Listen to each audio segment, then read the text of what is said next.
Welcome to Witchy Wednesday with the Meandering Magickal podcast. I'm Lisa. And I'm Neil, and today we're going to be talking about how we both got into witchcraft.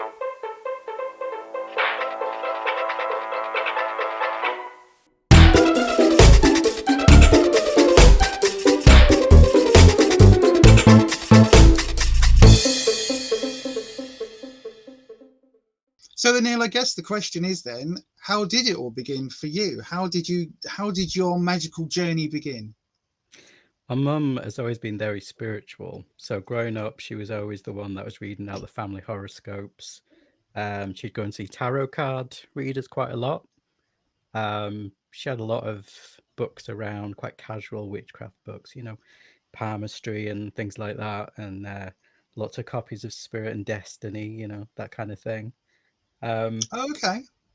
Yeah, so I mean, there's always in Spirit and Destiny, there's always kind of very casual witchcraft, things like, oh, carry a rose quartz around to bring love and light a green candle for money, that kind of thing. So because she got her tarot read all the time, she said to me, well, I said to her, I said, well, why don't I learn the tarot? And she was like, oh, all right. So we went to a witchcraft shop, well, that kind of thing. And I picked out a tarot deck, and it's one that I still use to this day. And I used to read the tarot for her friends, neighbors, and I was pretty good at it. So, you know, um, we go to these witchcraft shops, and she'd be like, "Oh, we'll get a book about this," and I'll learn astrology, and she was building me up. But Mm. whilst all this was happening, my dad was total skeptic, but he had a lot of books about the occult and paranormal stuff, and so they were laying around when I was a kid, and I'd be there opening them up, reading about ESP and Aleister Crowley and stuff like that. So I had all these different little witchy influences going on in my house, and also I grew up with a lot of horror films, so I was exposed to kind of like Hollywood version of witchcraft.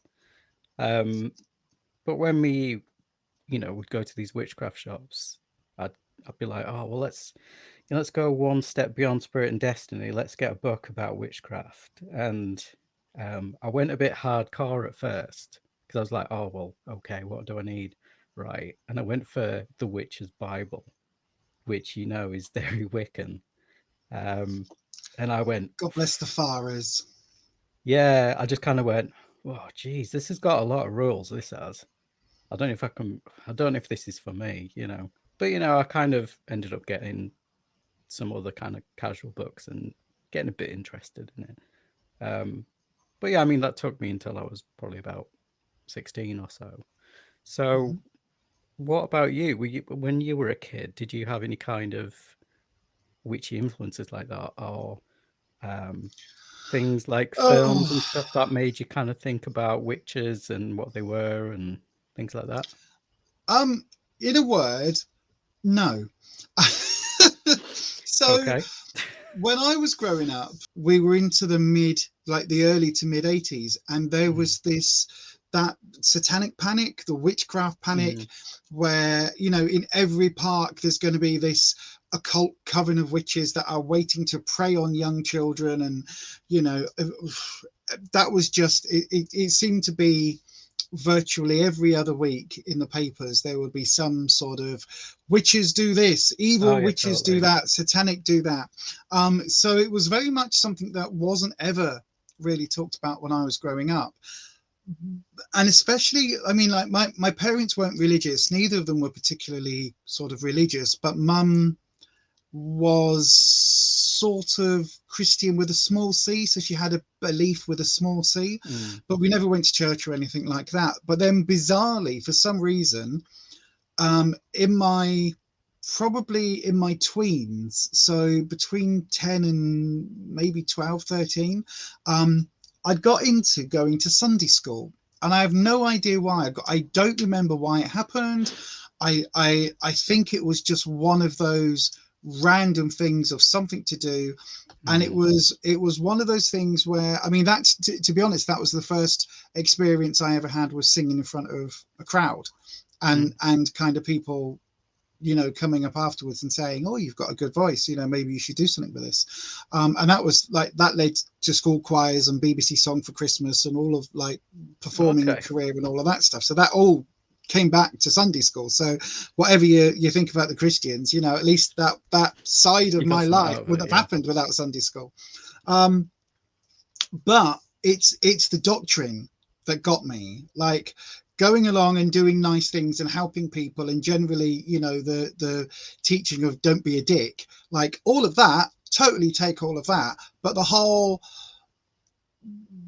white dude with white beard on white fluffy cloud looking down upon high, kind of telling you what to do, that bit of it was just like, what? And like my brain works very differently to most people, as I now know. We think I've got ADHD, so we're waiting for trying to get diagnosis and things. But as a kid, I was like, hang on, if Adam and Eve were the only couple and then Eve had sons, did they all sleep with Eve?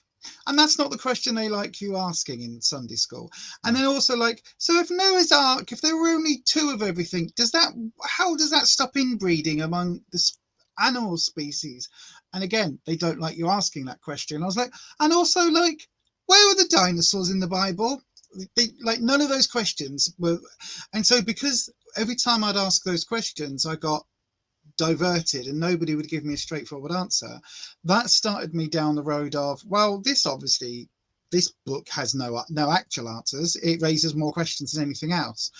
So that was kind of implanted then in the back of my head, that actually, like, I want, if I've got questions, I want to seek out people who have answers, or at least will help me discover the answers for myself, not just say, oh, you know, don't worry about that, come back to it at whatever point. But at the same time, I was growing up with like quite close to my grandparents, and my nan would tell stories of how she saw ghosts, and she used to see them all the time, and especially when she used to work in a hotel during World War II.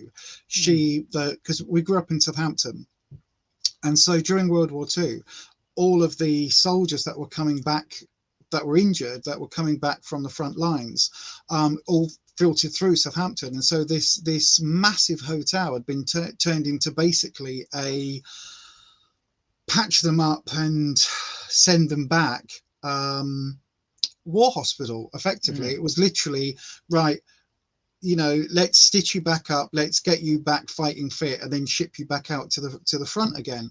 And she would tell stories of how, like, various soldiers would shoot themselves, and they'd literally smuggle a gun into the hospital. They'd be so like affected by the horrors of war that they would a lot of them would end up taking their own lives. And so she was aware of all of that, and there were numerous stories about various things on various floors. And as the years went on, it got changed back into a hotel for a bit, and then it got taken over by the BBC. It was Broadcasting House for a while, and that whole place had all of these stories. And I can't remember how she worked there, but she'd worked there when it was a hotel, and then when the BBC took it over and it became Broadcasting House, she was still somehow involved. I don't know, like, she wasn't on air or anything, but I think she was part of the cleaning staff or something. But she would tell stories of, you know, to this day, if you go into whatever room on the 9th floor, you can still hear the soldier crying out, and you can still hear the gunshot, and you can still hear this.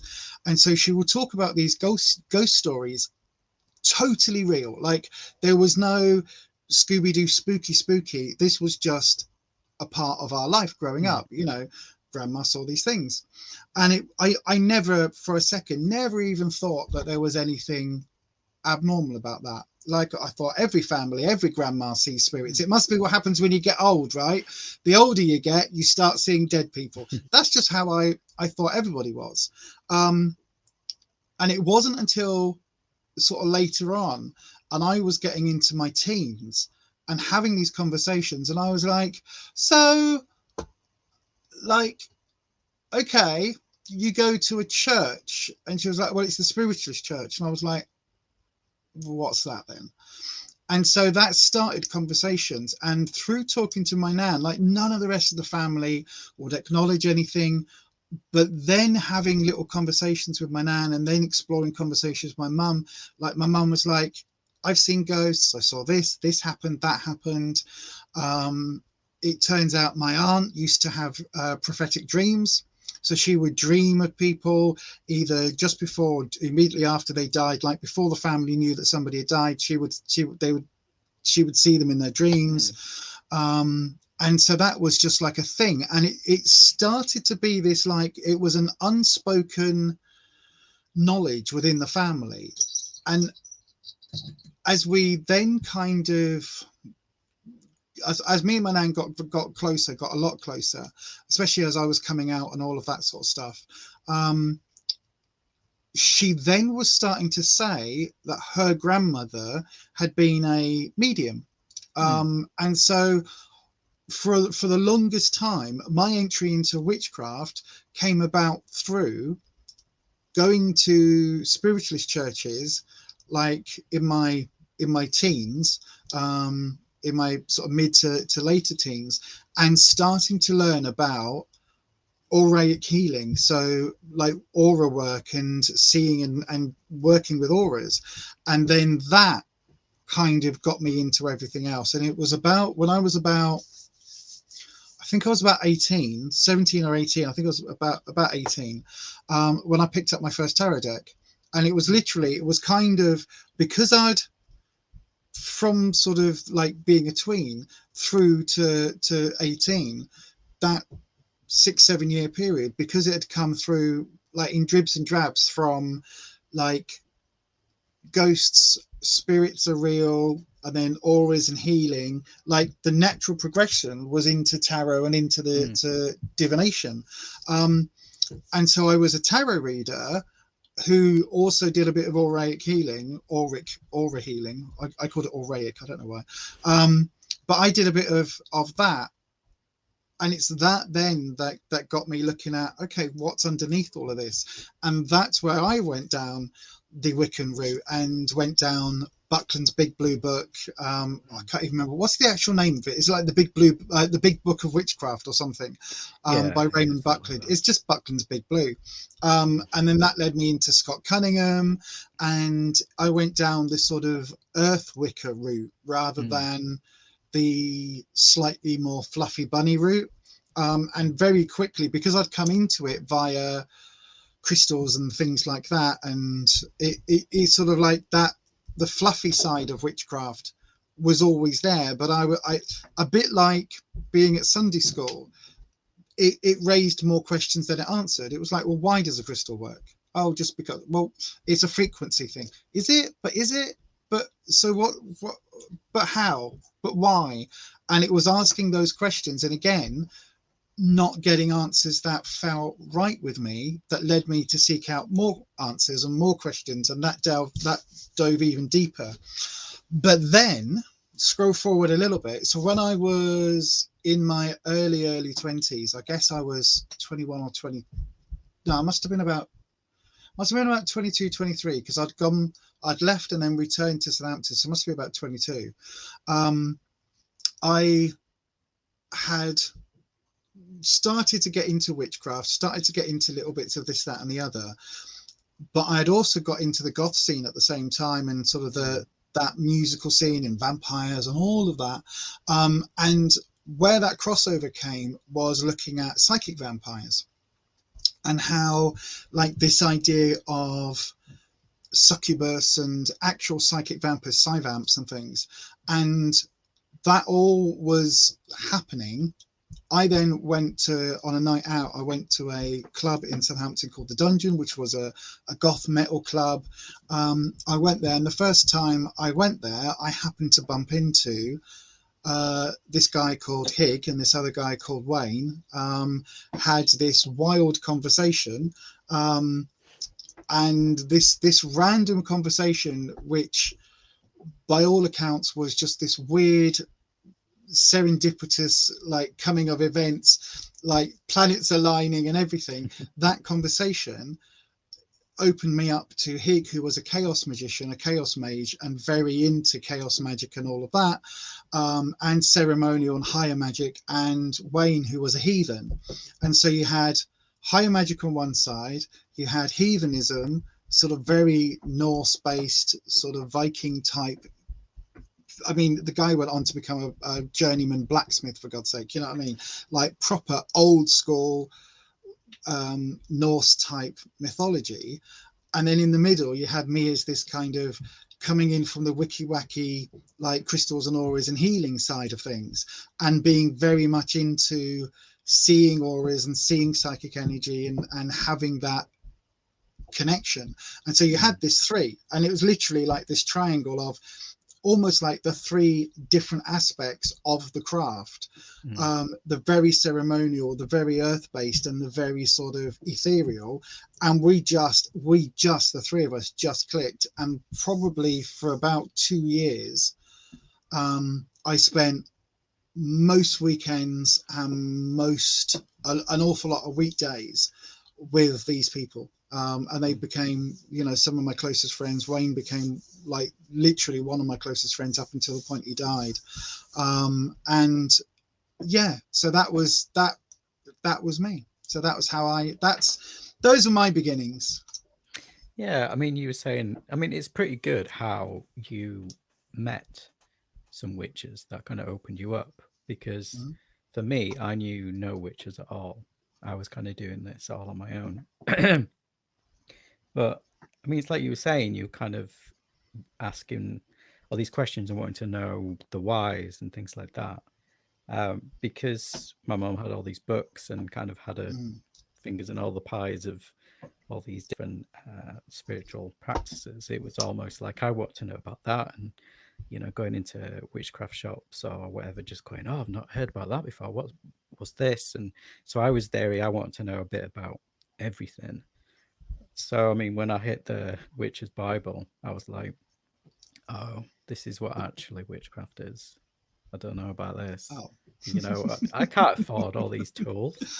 You know, why does there need to be a male figure and a female figure? And, you know, why do we have to get naked? Yeah, what, you've got to have a book open and read from it for a ritual. And it, to me, it didn't feel very organic. So I did get to be friends with someone who kind of had a kind of casual interest in witchcraft, and she had the Scott Cunningham books, and I was like, oh, this is more like it. This is more intuitive, nature-based. It's kind of, his books were very more suggesting things. They weren't saying, oh, do this, then do this, and do this, and you've got to buy this to get, you know, all that. I wasn't into that. So I got really into elemental magic when I was probably about 18, maybe, and really got, I was like, yeah, this is it for me. This is what I want to be doing. And it felt very natural to me in both sense of the word. And from that, I got very heavily into working with elemental spirits and the Fae. And I know that I know other people who've had weird experiences with them. Whereas me, I did that for a few years, and to me, that was just such a positive and magical period of my life to work with the Fae. And, you know, kind of, but I was always doing these things on my own. I was always kind of just taking myself off into nature and trying different exercises to kind of communicate with nature. And I didn't really have that need to have someone to talk about these things with. And well, until I met you, because I kind of got to a point where I think it's because what it was is I went to some kind of pagan moots, and I had all these questions. I was, especially to do with the Wiccan stuff, I was like, well, I don't really fit in or agree with these certain things. Well, you know, and but they all had their very kind of rigid ideas. And I thought, well, there must be people who are from more alternative backgrounds that have their own take on these things, or maybe know something that I don't, that you can actually twist these things and to make them more fit to you and your identity, and kind of resonate with yourself. And so, I mean, the Witchy Witchcraft shop in Leeds, I used to have some good conversations in there. And I said to the woman there, I would like to meet more people who are into witchcraft. And I think she kind of mentioned you, I think. And she was like, oh, I'll just put an advert up. And, we got in contact with each other, and we, went off, met up, and then we spent about, I don't know, 16 hours talking. We didn't go to bed. And it was that thing of, oh, right, witchcraft doesn't have to be about, oh, you got to have a chalice, you got to have a athame, represents this. And also you had a lot of darker knowledge about the craft as well. Whereas, the books that I'd been reading were very like, oh, you shouldn't do this because this will come back to get you. Oh, you shouldn't do this. This is immoral, that kind of thing. And you open me up in lots of different ways to, kind of make it so to kind of fit yourself better, and, tell me that, no, it's okay to do this, it's so it, I think you were the right person to meet to do that. But again, I've got to thank Wayne and Hig for that, because it was literally them.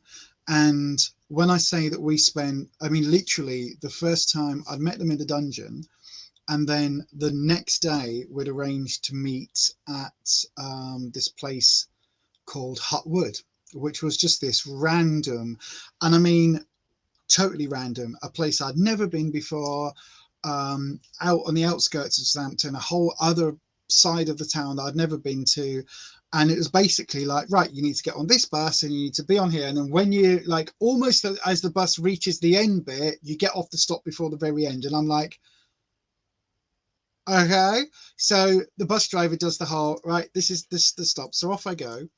And literally I'm walking down this dirt track at the last but one bus stop, where there's not going to be another bus home for God knows how long.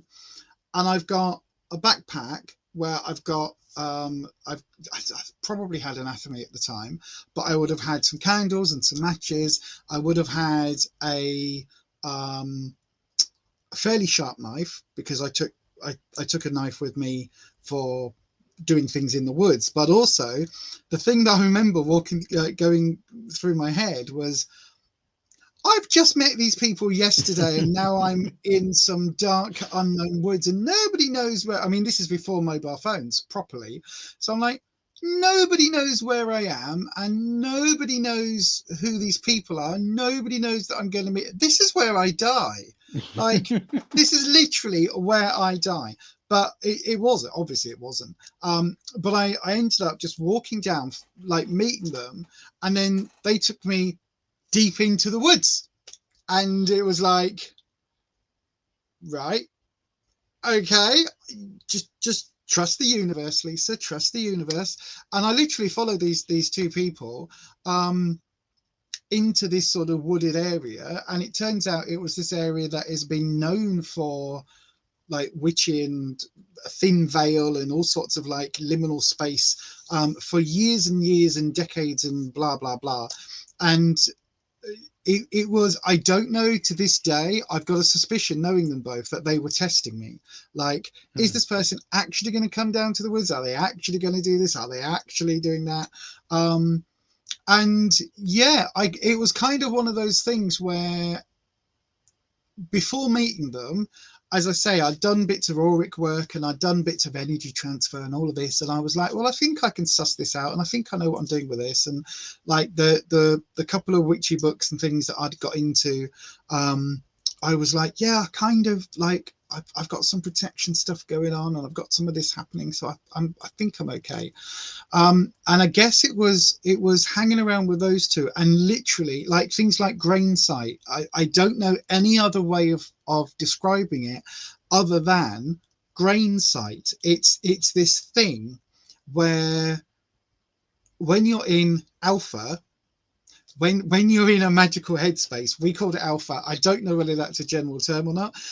But when we were in a magical headspace, it's almost like there would be an overlay of like almost granulated vision. Like your vision would go almost not pixelated, but granulated. It's the only way I can describe it, as if there was grains in front of you. So as you're walking, in dusk, in like that twilight where things lose the crispness and everything gets a bit murky, that we dubbed that grain sight. And that was something which we actively practiced, and we actively practiced astral traveling and lucid dreaming and things like that. And we would test each other. So we would try and, like, on a particular day, a particular evening, a particular time, we would try and astrally travel to the same place and actually have conversations, or at least bring something back with us, some piece of knowledge or word or something, and then write that down, and then compare notes the next day. So we would do all of this stuff, and because of Higgs' sort of chaos and ceremonial mindset, he was very much scientific and exploration, and he wanted to experiment and have, let's see if we can repeat the experiment, and let's see if we can do this. And that ticked the scientific part of my brain. And then of course Wayne coming in with this sort of deep mythology of going back in, different pantheons and different sort of god structures and all of that ticked the mythological side of my brain. And so it was just this massive learning curve of absorbing knowledge and having people to ask these questions of. But then what I'd started to do is I'd started to read like books like Constantinos and some of the other sort of dark witchcrafty type books. And I don't mean dark as in evil or anything else, but just like the dark magics, like stuff that isn't fluffy bunnies and crystals, like stuff that is a little bit darker, to do with bones and liminal spaces and liminal kind of energies and all of that, and night and psyvamps and all of this sort of stuff that isn't really your fluffy bunny, your sort of your surface level witchcraft. And because I was looking into all of that, and because I had sort of friends, and we would test hypotheses, so we would literally try things. Like we never went into demonology, we never went into summoning things, because that was always like, let's not mess with this, because we don't want to open up something that we can't close. But as for everything else, we tested stuff, we tried things. And so by the time I met you, I'd had these amazing teachers, if you like. And I mean, bearing in mind they were younger than me as well, but because we were all at the same sort of place in terms of our craft, we were all exploring and learning together. And it ended up, for a while, we had a little group, and it wasn't a coven, it wasn't, I guess it kind of was looking back, but it wasn't, like, we never called it that.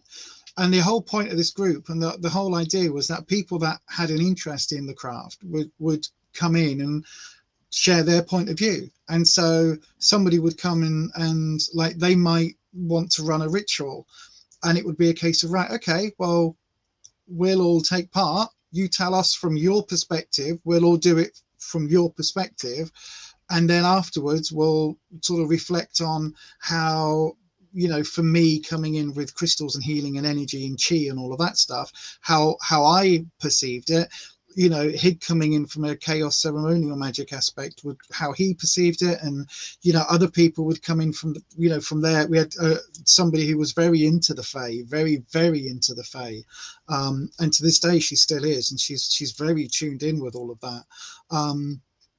And so she would talk, she'd have that perspective, and we'd all just sit around afterwards and talk shit about what we had experienced. And so that, for a long time, it was just this really, I mean, we were all pissed as bloody newt half the time, because we just, you know, you get any group of pagans around long enough, they're either all going to get pissed or going to get high, both, or all fall out. You know, there's like there's very little. That's kind of pagan culture. And there were always like egos and everything else, but it was just this amazing space.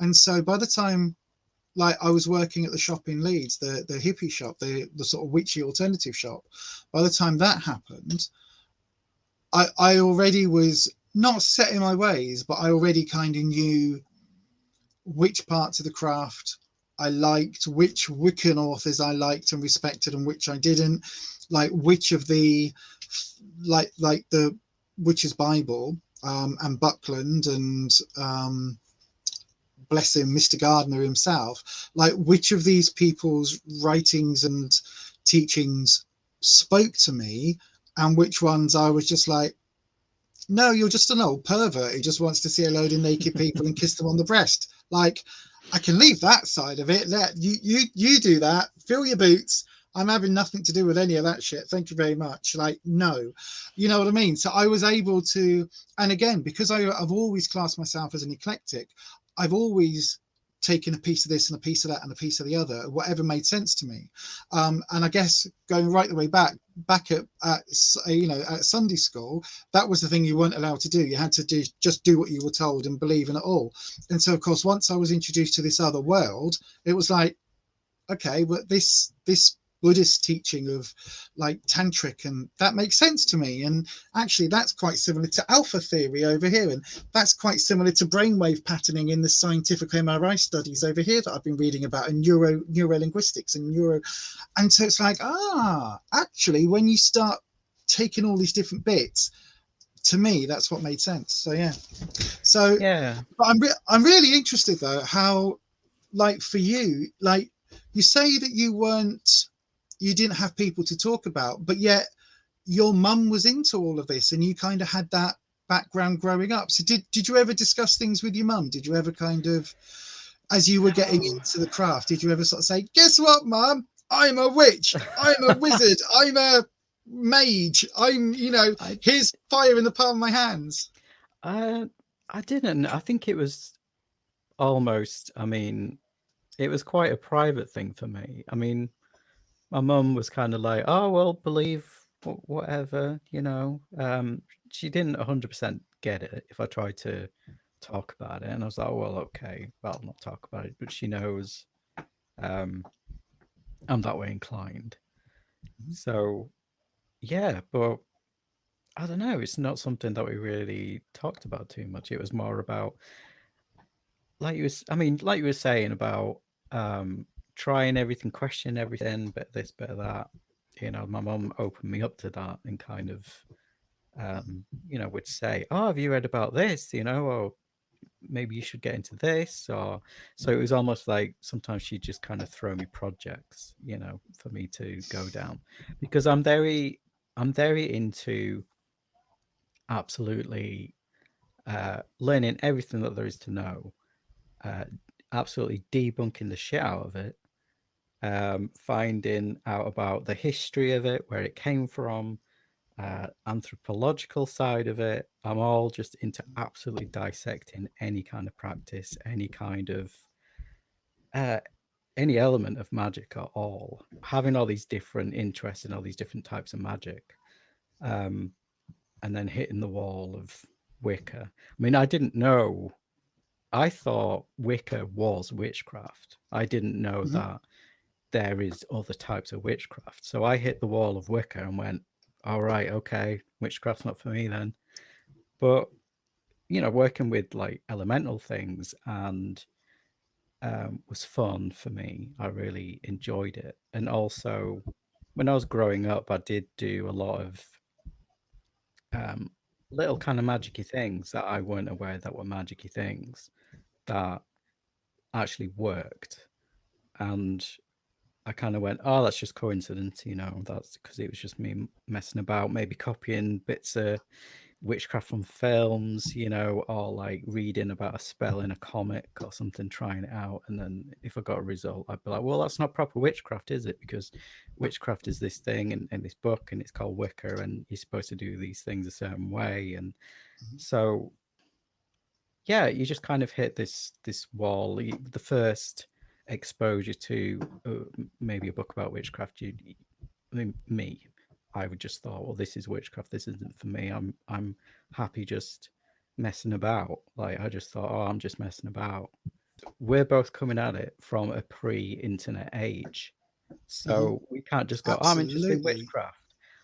I'm interested in witchcraft. Let's look at Wikipedia and find out all about witchcraft and all these different. And then we'll read, I don't know, a Tumblr post about it. Oh, we'll look at some images that have got some tips on it, or watch a YouTube video. Or you can't, there wasn't all that. It was literally go into Waterstones or Borders or whatever, go to the New Age section, go candle magic, I guess, let's look at that. You know, that's all it was. So you didn't have any alternatives, really. You didn't have any. I mean, you know, coming from a working class family, I didn't have the money to go up to Waterstones and go, well, I'll have that book. You know, all right, I'll read all these. You know, you can't go into the library and get all these books. So it was literally, I would pick out one book and go, oh, this is all it is. Okay, well, this book isn't for me then. It's not witchcraft. Or so, yeah, it's amazing now. You can just find out all there is to know. Everything. So the whole of like Key of Solomon, just download it. Like, yeah, just get the PDF. Everything. Have a browse. It's just everything you've ever wanted to know about anything is now available. But like, I totally agree. I had found somewhere, and it must have been in the back of a magazine, so I don't know whether it was because I was buying things like not Shivers, I was buying Shivers, but it was like Fangoria, and but I also came via like the sci-fi world, so I was buying things like Starburst, and all of these sort of other magazines and things, and just if there was anything that was vaguely occult, I would tune into. Now, I never used the word witch or witchcraft, because for me, as you say, that was Wicca, and so I was somehow doing occult stuff, and I was doing magic-y stuff, and that's why I still bulk over the word spell, because I didn't do spells, I did workings, because Wiccans do spells, like witches do spells, I do workings. And just that in my head, that differentiation, because as you say, like these days, it's very different, and you know, Wicca is now accepted and now seen as a branch of a much wider field, whereas at the time, like the only books that were getting published were about Wicca, and very much like the Cunningham route of Wicca, which was a lot more earth-based and a lot more sort of heathen and sort of country cottage witchcrafty. A lot of that was getting taken over by the likes of Silver Ravenwolf and similar titles. And so for me, I had found in the back of one of these magazines, I don't know where it was, but I'd found this thing called Sorcerer's Apprentice, which wasn't the Disney thing.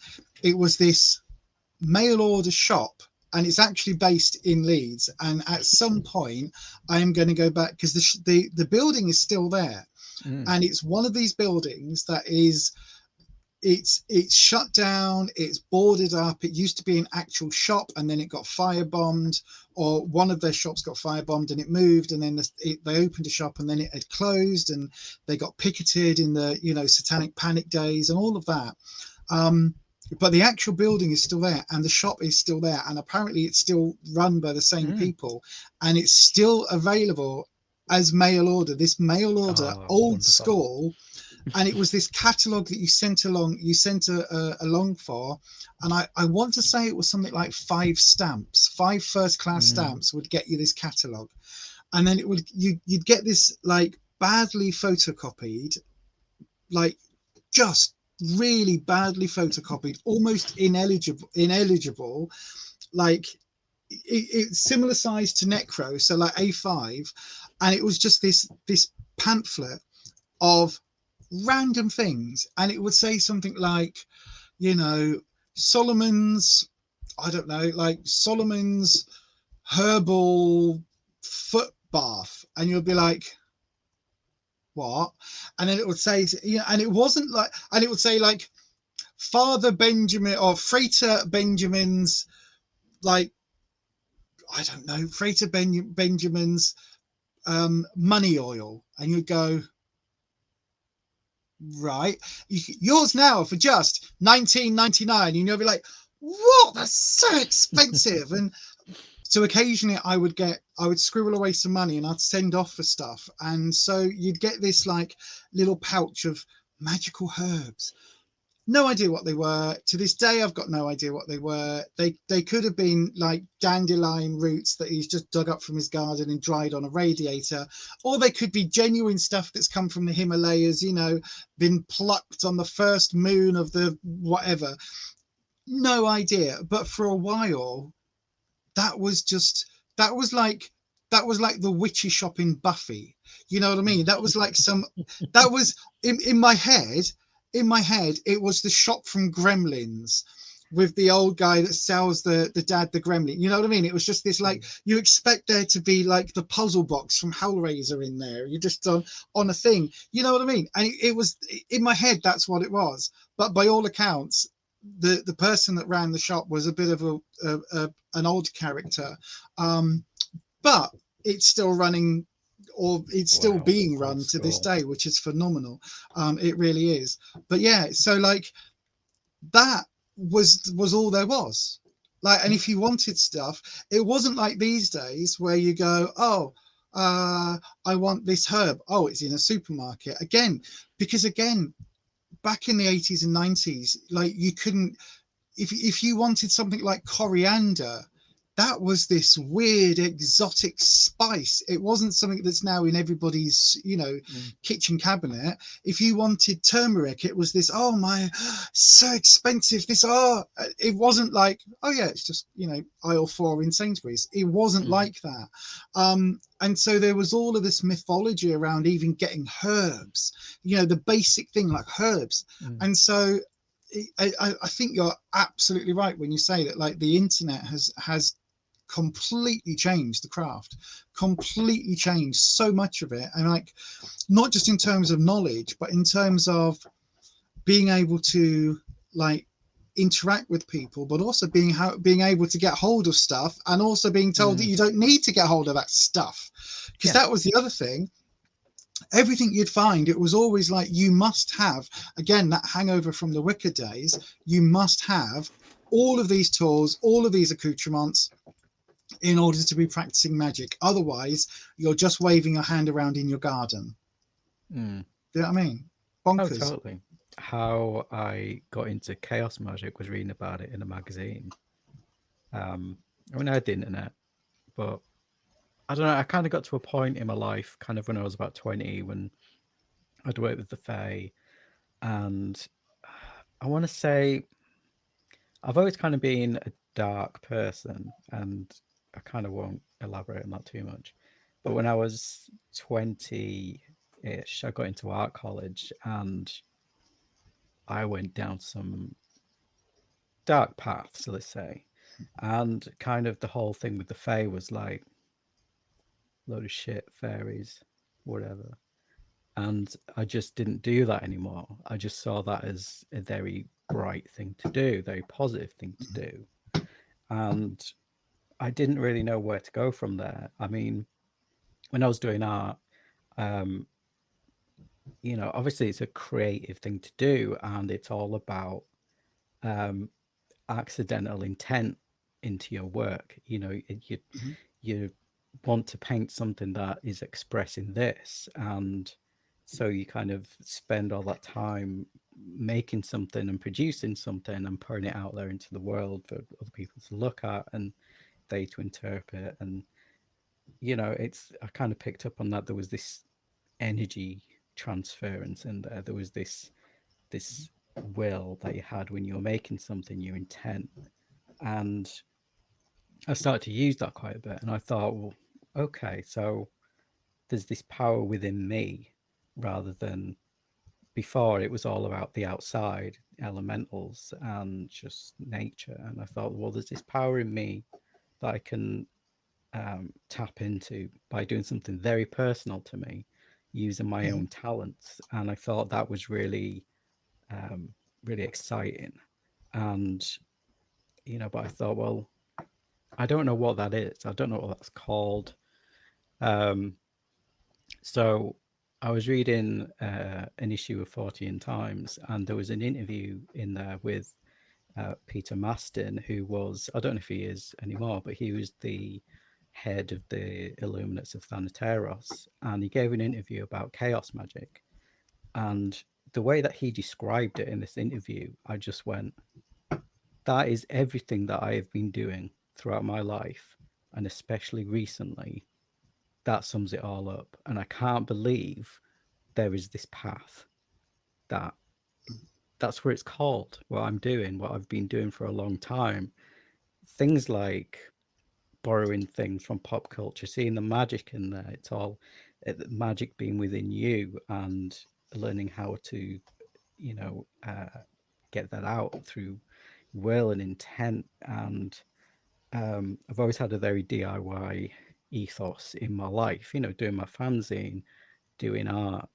Just, I've got a very punk way of looking at the world, and that's what it was all about. It was all about you don't need all these rules, you don't need all these tools, you don't need all these books. You just go by your own intuition, you tailor your magic depending on the things that you believe and you love and you enjoy. And I just thought, this is it. And that kind of goes back to when I was saying about taking bits from comics and films and acting them out as a kid and getting these weird results for them. And I thought, well, he's right. There is magic in pop culture, for example. It's everywhere. It doesn't have to be this elite idea of how it is. So yeah, I read this, this article into magazine, this interview in an actual print magazine, and they said you go to their website if you want to join them or learn out more. So I went on the internet when we just got internet for the first time. Me and my flatmate never had the internet before, and I looked it up, read more about chaos magic, and then I had to print out a form, fill it in, send it off by post, and wait to hear back if I could study with them. And from then that was it. I was on this chaos magic path, and it took me until what I was like 25 to actually realize that is my path. And beforehand I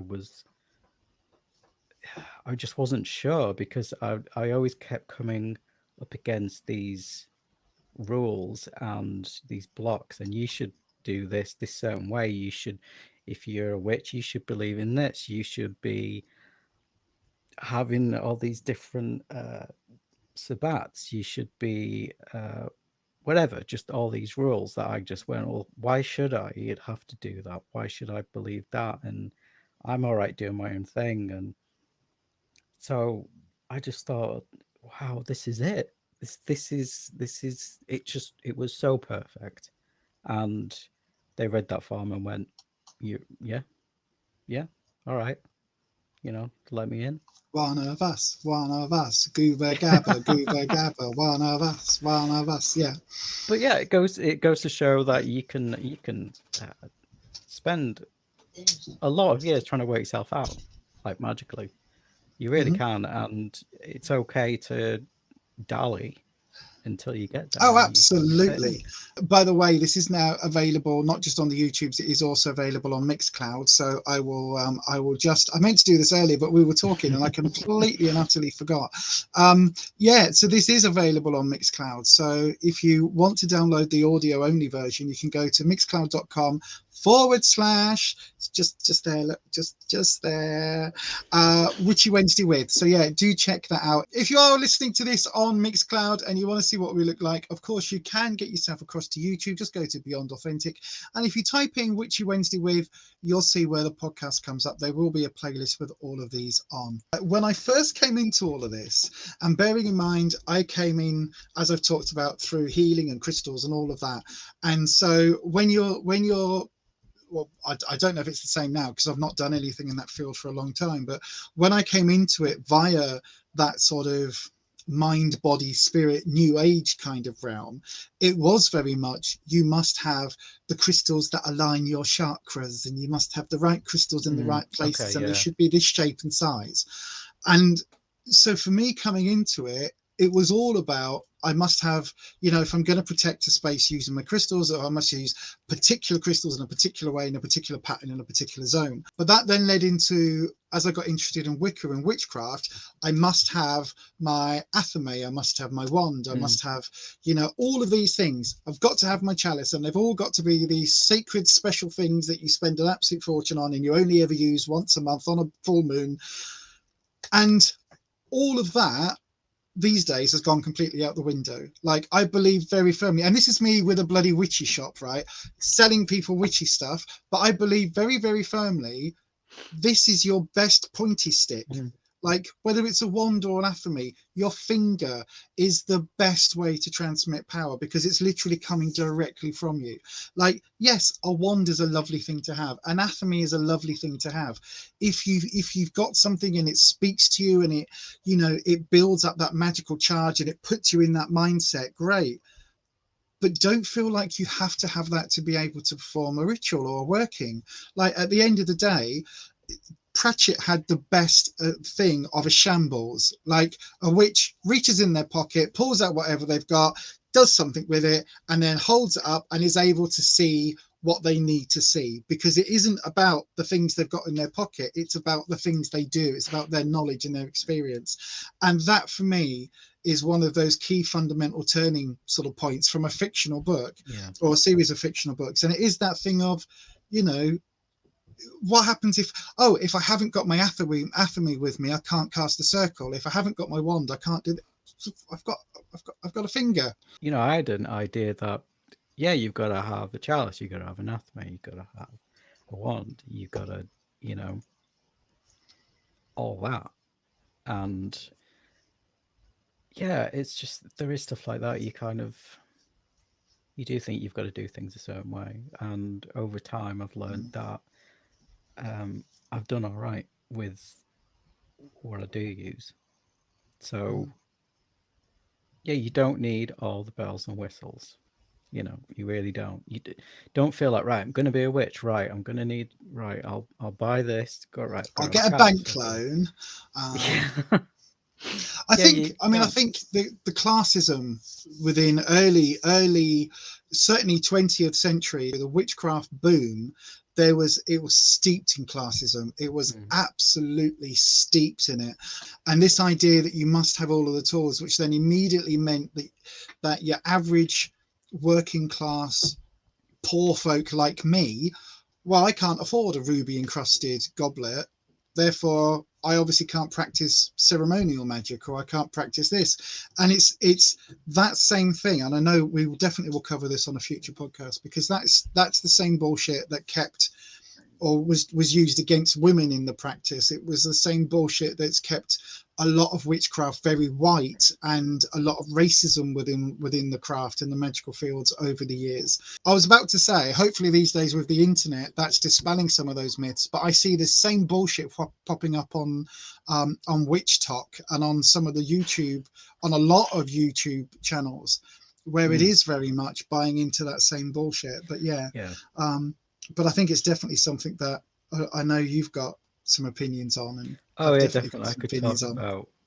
classicism in witchcraft till, I don't know, I'd turn into dust, I think. So it's definitely something for a future podcast. But definitely. I've got to say, we have talked for over an hour. And so probably by the time this is edited down, it's going to be around about an hour. So I think we will leave it there for today. Thank you so much, everybody, for joining us on this Meandering Magickal podcast. Hopefully this has been of interest. If it has, make sure you hit the subscribe button and ding your bell icon if you're watching us on the YouTubes, so that you're notified each and every time we upload a video. I don't know what you do on Mixcloud. That's Neil's forte. So I don't know whether you favourite it or heart it or like it or thumbs up it or give it a tickle on the nipple, whatever it is you need to do.